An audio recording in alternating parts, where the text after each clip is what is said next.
Ini ada beberapa FR dari teman-teman kita yang udah tes, katanya yang keluar adalah Undang-Undang Dasar 1945, tugas dan wewenang MPR dan Presiden. Dikasih beberapa contoh pengamalan Pancasila. Kalau saya tadi sila kedua dan ketiga. Integritas, Dr. Wahidin. Yang tiga serangkai. Nasionalisme, bela negara, patriotisme. Implementasinya diberi cerita masuk patriot atau bela negara. Bela negara dalam kehidupan masyarakat. Kewenangan Indonesia dalam ZEE 200 mil. Bahasa Indonesia 5 nomor, kalimat efektif, simpulan paragraf, nilai moral, ejaan yang salah 2 nomor. Terus untuk tiunya analogi 4 nomor, silogisme 4 atau 5 nomor. Soal cerita berapa uang yang dipakai jika harga beli sekian. Kemudian pekerja tambahan barangkali ya. Mencari pekerja tambahan. Pecahan sederhana. Soal pecahan jawabannya desimal dan sebaliknya ada 3 nomor. 7 ditambah 3/2 dikurang 1/3. Jawabannya pecahan. Deret aritmatika 2 nomor. Tentukan suku ke N. Hubungan X dan Y jika X sama dengan berapa dan Y sama dengan berapa 2 nomor. Analitis 4 nomor. Duduk melingkar, antrian, berhadapan. Tidak dapat soal Jokowi. Jarak kecepatan waktu ya. Dan volume. Figura 5 atau 6 nomor.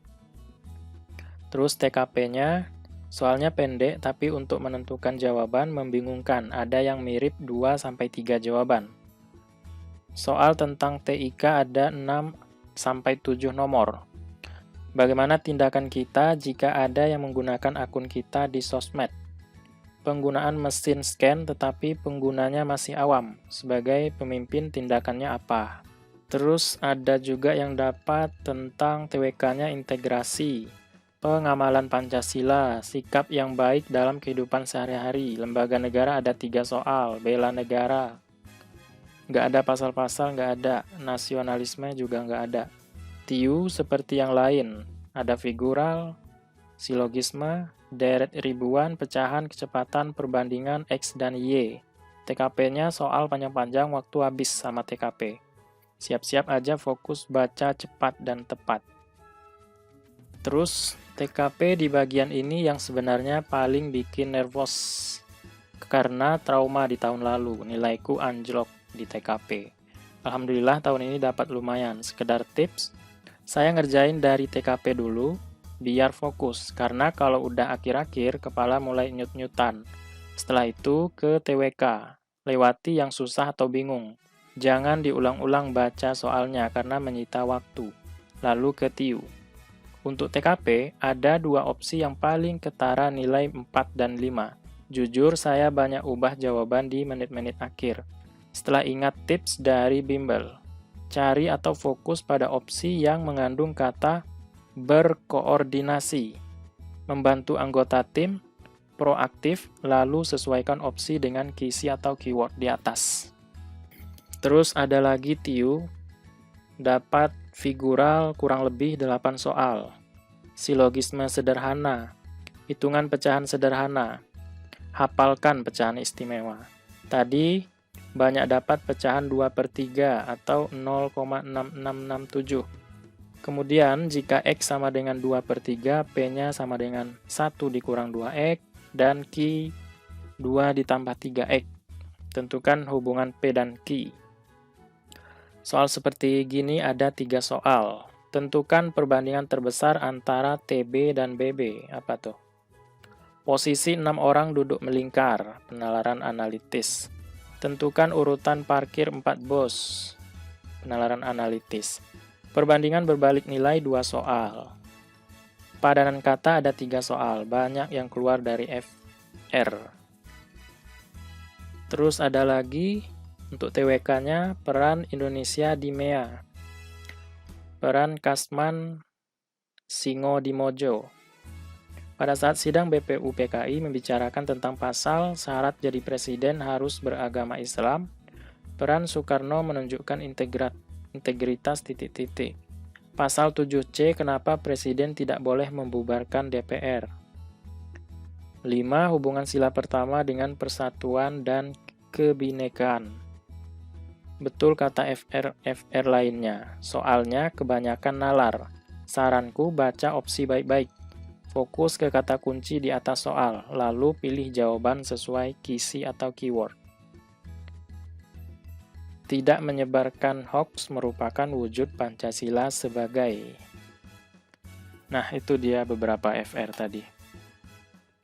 Tadi di FR ada yang dapat gini, X sama dengan 2/3, P sama dengan 1 dikurang 2X, dan Q sama dengan 2 ditambah 3X. Sebenarnya nggak perlu coret-coret, sudah kelihatan jawabannya kalau P-nya lebih kecil dari Q, ya kan? Nanti nilai P ini negatif. Q-nya positif.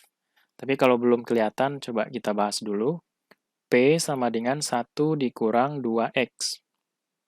1 dikurang 2, X-nya ganti aja. 2/3. Ya kan? 1 dikurang 2 kali 2, 4/3. Ganti aja. 1 ini, karena di sini penyebutnya 3, bikin aja 3/3.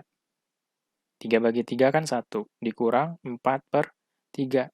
Kalau penyebutnya sudah sama, ya tinggal kita kurangin aja pembilangnya. 3 dikurang 4, min 1 per penyebutnya 3. Kemudian untuk Q-nya, 2 ditambah 3X. 2 ditambah 3 dikali 2/3. Sama-sama habis dibagi 3 kan? Coret aja. Sehingga Q sama dengan 2 tambah 2, 4. Nah, kita sudah bisa menyimpulkan kalau P-nya kurang dari Q. Soal kedua mengenai barisan dan deret aritmatika. Kita disuruh menentukan jumlah dari 1 tambah 2 tambah 3 sampai 29. Hasilnya berapa? Jadi kita bisa gunakan rumus namanya SN. N/2, berapa banyak sukunya dibagi 2, kemudian kita kalikan dengan suku pertamanya ditambah dengan suku terakhir. Ya, 1 tambah 2 tambah 3 ini ada berapa banyak suku kalau sampai 29? Ya 29 buah kan? Jadi N-nya 29. 29/2 dikali suku awalnya 1. Ditambah dengan suku akhir 29. 29/2 dikali 30 kan? 29 bagi 2 nggak bisa, berkoma nanti kan? Ya udah berarti kita bagi dengan 30 bagi 2, 15. Jadi 29 kali 15, yaitu 435. Jawabannya yang A. Atau teman-teman kalau susah mengalihkan ini, 29 itu bikin aja 30 kurang 1. Kalikan dengan 15. Nah, kali 1, 1. 3 dikali 15 kan 45 kan? Di sini karena ada 0 ya, taruh 0. Dikurang 1 kali 15, 15. 50 kurang 15, 35. Di sini ada 400-nya, jadi 435. Seperti itu. Tapi cara ini nggak perlu juga diikutin. Pakai cara sendiri. Ya, tergantung kita mau mengalihkan seperti apa. Manual juga boleh. Ya, terserah. Soal ketiga, perbandingan. Perbandingan jumlah tabungan Ahmad, Budi, dan Cherry adalah Ahmad, Budi, Cherry, perbandingan tabungan mereka 2:5:4. Jika jumlah tabungan Ahmad dan Budi 490.000, maka selisih tabungan Budi dan Cherry adalah, jadi B dikurang C berapa? Yang ditanya sama dengan perbandingan ditanya. Perbandingan diketahui. Dikali dengan yang diketahui. Yang ditanya apa? B dikurang C. Maka perbandingan yang ditanya, ya kurangin aja. Ini B, ini C. B kurang C, 5 kurang 4. 1. Per yang diketahui adalah 490.000 Apanya? A tambah B. Berarti perbandingan diketahui ya tambahin antara A dan B. 2 tambah 5. 7 kan? Jadi 490.000 bagi 7. 49 bagi 7, 7 kan? Jadi 70.000. Soal keempat, hitungan sederhana. Nilai dari 24 kuadrat dikurang 23 kuadrat. Kalau kita kuadratin satu-satu, ini memakan waktu ya. Jadi kalau ada bentuk A kuadrat dikurang B kuadrat sama dengan nilainya, kita jumlahkan antara A dan B-nya, kemudian kita kalikan dengan pengurangannya. Nah, ini A, ininya B. Jadi, A-nya 24, ditambah B-nya 23, dikali 24 dikurang 23. Ini berapa ini? 7, di sini 2 tambah 2, 4. Dikali 1. 7 kali 1, 47. Yang C jawabannya. Soal kelima, silogisme. Semua siswa SMP memakai seragam putih biru. Sebagian siswa SMP bersepeda ke sekolah. Jadi kalau kita paham dengan kalimat ini, kayaknya 30 detik udah ketemu jawabannya. Yaitu yang B. Tapi nggak apa-apa, karena kita lagi bahas soal, kita jelaskan. Semua siswa SMP memakai seragam putih biru. Nah, ini semua siswa SMP. Semuanya memakai seragam putih biru. Premis yang kedua, sebagian siswa SMP bersepeda ke sekolah. Jadi kita buat lingkaran baru di dalam lingkaran, ya. Nah, ini yang bersepeda. Di luar lingkaran merah, berarti ada yang tidak bersepeda, kan gitu. Kalau kita lihat kunci yang A, sebagian siswa SMP bersepeda ke sekolah. Oke, betul. Dan berseragam putih biru. Nah, itu yang salah.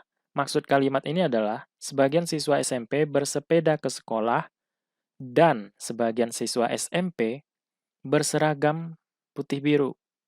Nah, itu yang salah. Semuanya menggunakan seragam putih biru tanpa terkecuali. Salah. Yang B, sebagian siswa SMP yang berseragam putih biru bersepeda ke sekolah, ya kan? Nah, baru betul. Sebagian siswa SMP yang ini kan mereka berseragam putih biru, ya kan? Menggunakan sepeda ke sekolah. Nah, ini baru betul. Terus yang C, semua siswa SMP yang berseragam putih biru bersepeda ke sekolah. Salah. Karena sebagiannya saja yang bersepeda. Ada sebagian lain yang tidak bersepeda. Ya kan? Yang D, tidak ada siswa SMP yang berseragam putih biru bersepeda ke sekolah. Salah juga, ya kan? Ada yang bersepeda ke sekolah. Yang E, semua siswa SMP bersepeda ke sekolah dan berseragam putih biru. Apakah semuanya bersepeda ke sekolah? Tidak, ya kan? Hanya sebagian. Oh ya, jadi teman-teman kalau ketemu soal seperti ini, biasanya kan ada kata semua, ada kata sebagian. Maka kita bisa menentukan kesimpulannya, biasanya ya, kita menggunakan kata sebagian, ya nggak? Tetapi perlu diingat, tidak semuanya seperti itu. Tergantung yang bikin soal. Terserah dia mau bikin soal seperti apa, kan gitu. Tugas kita ya mencari jawaban yang tepat. Soal ke-6 masih tentang silogisme. Silakan teman-teman pause videonya, kira-kira jawabannya yang mana. Baik, salah satu tes kemampuan dasar adalah tes intelijensi umum. Semua peserta tes CASN harus mengikuti tes kemampuan dasar. Kesimpulannya, A. Tidak ada peserta tes CASN yang tidak mengikuti tes kemampuan dasar. Benar apa salah? Benar kan? Ya, kalau gitu jawabannya yang A.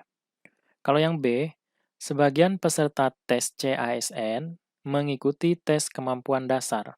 Salah ya, karena di sini semua peserta wajib mengikuti tes kemampuan dasar, bukan sebagian. Yang C juga, Sebagian peserta tes CASN tidak mengikuti tes kemampuan dasar.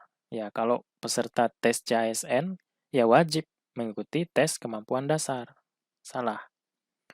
Yang D, ada peserta tes CASN yang tidak mengikuti tes kemampuan dasar. Semuanya wajib ikut kan? Mengikuti tes kemampuan dasar. Semua peserta tes CASN harus mengikuti tes kemampuan dasar. Yang E, tidak ada peserta tes CASN yang mengikuti tes kemampuan dasar. Apalagi ini ya. Apa beda kalimat yang A dengan E? Kan hampir mirip tuh. Tidak ada peserta tes CASN yang tidak mengikuti tes kemampuan dasar. Artinya adalah semua peserta tes mengikuti tes kemampuan dasar. Kalau yang E, tidak ada peserta tes yang mengikuti tes kemampuan dasar. Artinya adalah peserta tes itu tidak mengikuti tes kemampuan dasar. Atau gini, tidak ada seorang pun yang tidak datang. Artinya apa? Semua datang, ya kan? Kalau kalimatnya diubah, tidak seorang pun yang datang. Artinya apa? Nggak ada yang datang sama sekali, ya kan? Jadi, hati-hati juga, kalimatnya juga bisa menjebak, ya.